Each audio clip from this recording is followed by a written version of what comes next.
Welcome back to TV5 News at 9. It is time now for Aging in Style with American Retirement Advisors. Joining us now is President and owner Joe Vitale. Thank you so much for joining us. It's always great to get your great advice. We love it. How are you? Good. Good morning, Colette. How are you? I'm doing well, thank you. Okay, viewers, grab a pen and paper. Today we are talking about one of my favorite things to do, holiday shopping. We're also digging into inflation and end-of-the-year planning. So, Joe, does inflation really play that much of a role when it comes to holiday shopping? You know, yeah, and it's funny. It's funny we're talking about this right now.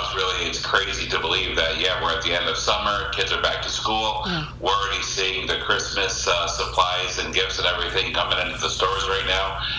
So, yeah, it's right among us right now.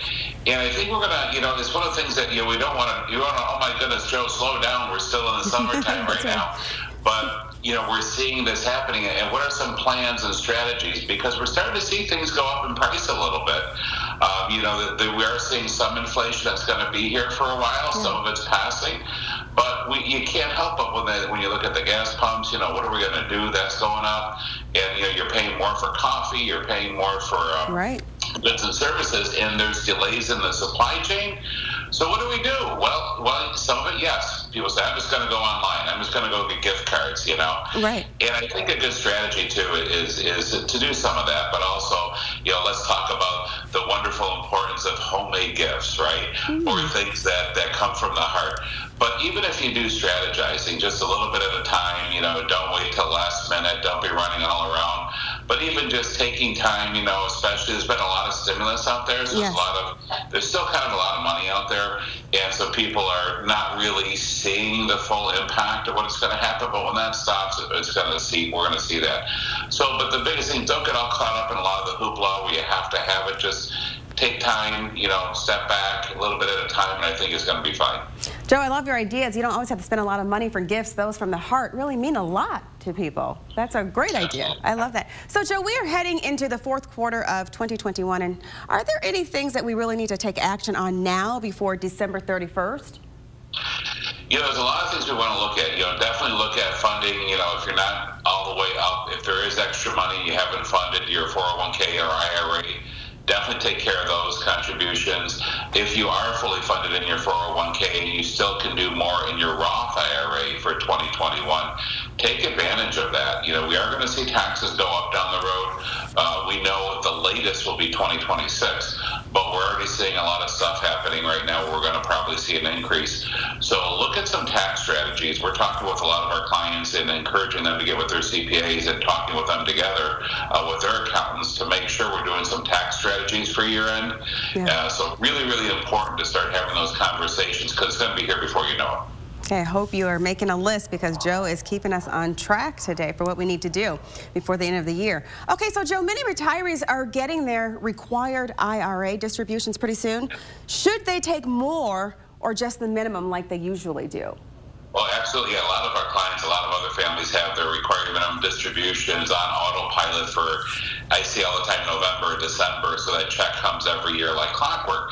And everybody says don't take any more than that because, of course, you're going to pay tax on it.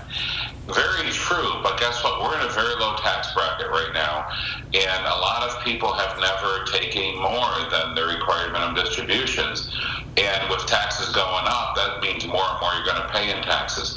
So depending on their tax bracket, we're looking at Roth strategies. We're looking at taking more out of it. You know, taking more out of the IRAs and paying tax at a lower tax bracket. That's a very good strategy to look at right now.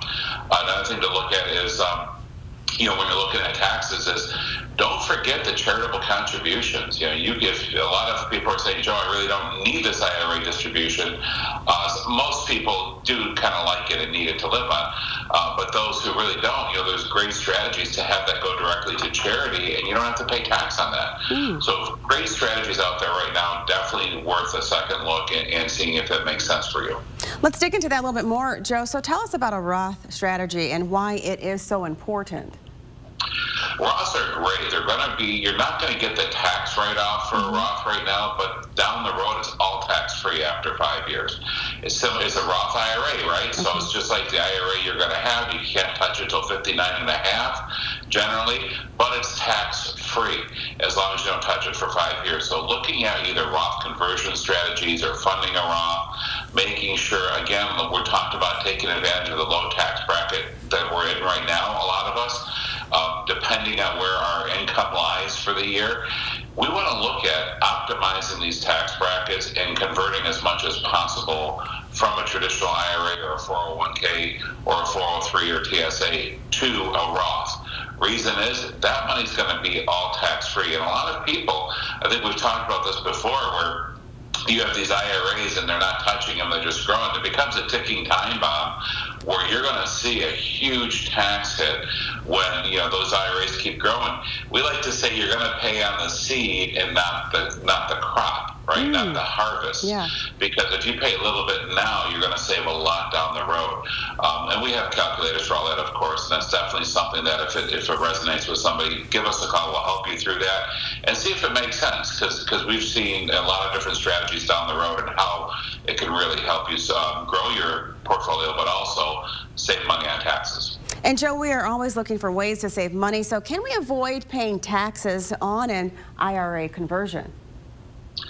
Yeah, really not. That's one of the things, is really no good way to avoid paying taxes, with the exception of course, if we talked about giving it to charity, having it directly go into charity, not touching your pocket, there's no tax on it. But on the conversion itself, there's really no good way to avoid that, with the exception, of course, is of paying it on a very low tax bracket. And that's kind of what we like to do, is look at what the tax brackets are and go right up as much as we possibly can without going over. So this way we're converting it at the lowest possible tax bracket and really down the road saving a lot of money with that. We love it. Don't forget, ask Joe. Joe knows. Thank you, Joe. We appreciate all of your valuable info today. Thank you, and your tips. Thanks for having me. Of course, we love having you here. If you want any more information, head on over to the Aging and Style page. That's at WNEM.com.